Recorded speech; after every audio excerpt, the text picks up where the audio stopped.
Kw'isoko. Kw'isoko ni ikiganiro mushikirizwa mukagitegurirwa n'urunani rw'amaradiyo Radio Inzamba agateka kawe, Radio RPA ijwi ry'abanyagihugu na Radio Television Renaissance. Ingingo ibemerera gusubira gukora haraheze indwi zababa zibiri ifashwe, ariko abazwi ku izina ry'abavunjayi ntibarasubira gukorera ku mugaragaro inyuma y'imyaka irenga 2 yariheze barabujijwe na leta y'u Burundi gukora. Bamwe muri abo bavunja amafaranga mva makungu bavuga ko ingwati bariko barasabwa ari umurengera. Mu kiganiro kw'isoko turababwira n'ivyashikirijwe n'abakurikiranira hafi ibijanye n'ubutunzi bw'igihugu. Muri kumwe na Emile Nibasumba. Ndabahaye ikaze. Kwigenekerezo ry'indwi gitugutu muri uwo mwaka nyene w'2022 niho urongoye Banki Nkuru y'Igihugu Murengera Ntwari Dieudonné yatangaza ko bavunja amafaranga mva makungu barekuriwe gusubira gukora.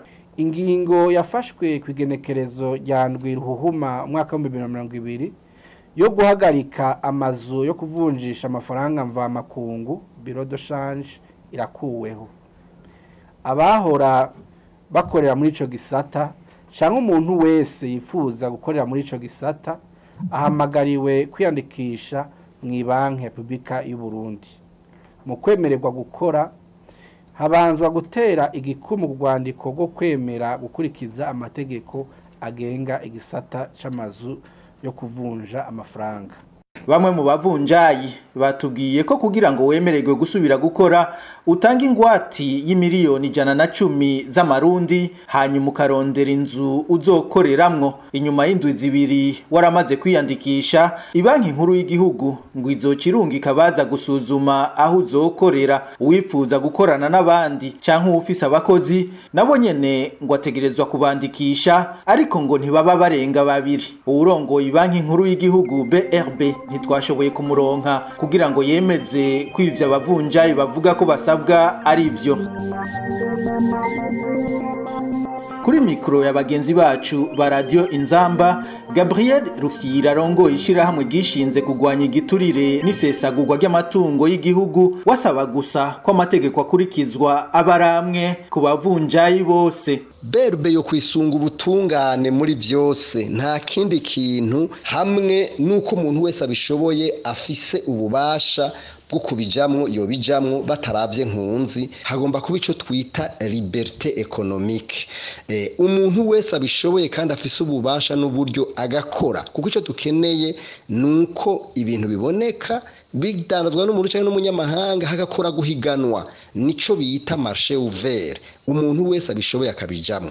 Warongo ishirahamwe Olicom avuga kandi ko hakenewe ingingo mperekeza kugira ngo ubutunzi bw'igihugu bwiyongere. Ubwa mbere twe tubona yuko bosubira ku mugambi wo kugwiza ibintu bishoka hanze bitegwa njabuka amazi, kawa, ipampa, icayi, gushora ubutare hanze, n'ibindi. Ivyo rero birashobora gutuma amafaranga y'agaciro aboneka igihe tugujije ibintu dushora hanze tukagira kimwe twita balance commerciale équilibrée.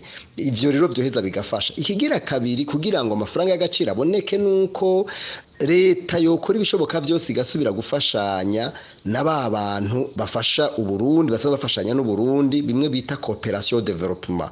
Ivyo birashoboka navyo ni gihe leta bishiramo inguvu. Ibisabwa si ibintu bigoye, ni ibintu bisaba gusa gushiraho abahinga. Ikigira gatatu cokorerwako n'abarundi baba hanze. Leta igomba gufata ingingo zose zishoboka zituma abarundi baba hanze batwita diaspora hamwe n'abanyamitahe bava hanze abo twita les investisseurs étrangers borohereza bagashiraho ingingo zose zishoboka. Mbere byari byatanguye mu mwaka wa 2010 biciye mu kimwe bita doing business. Hariho ibimenyetso 9 byafatirwa kugira ngo umuntu ashobora kuzana umutahe wiwe mu gihugu. Ivyo byose biri mu bintu bituma amafaranga yacu ashobora kuboneka.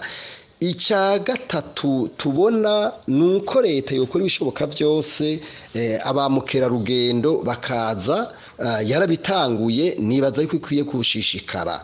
Hanyuma ikindi gikomeye kandi igomba gushiraho nibi bijanye n'intwari bereye. Iruhande y'ukurekura abavunjayi bazosubire gukorera ku mugaragaro, ibanki nkuru y'igihugu ikaba yafashe kandi ingingo yo kurekura ihanahanwa ry'amafaranga mvamakungu biciye mu mashirahamwe mpuzamakungu asanzwe abikora nka Western Union, MoneyGram n'ayandi, canke biciye mu mabanki. Aha akaba ari naho ikiganiro ku isoko kigarukiye. Mwari kumwe na Emile Nibasumba. Cari ikiganiro ku isoko.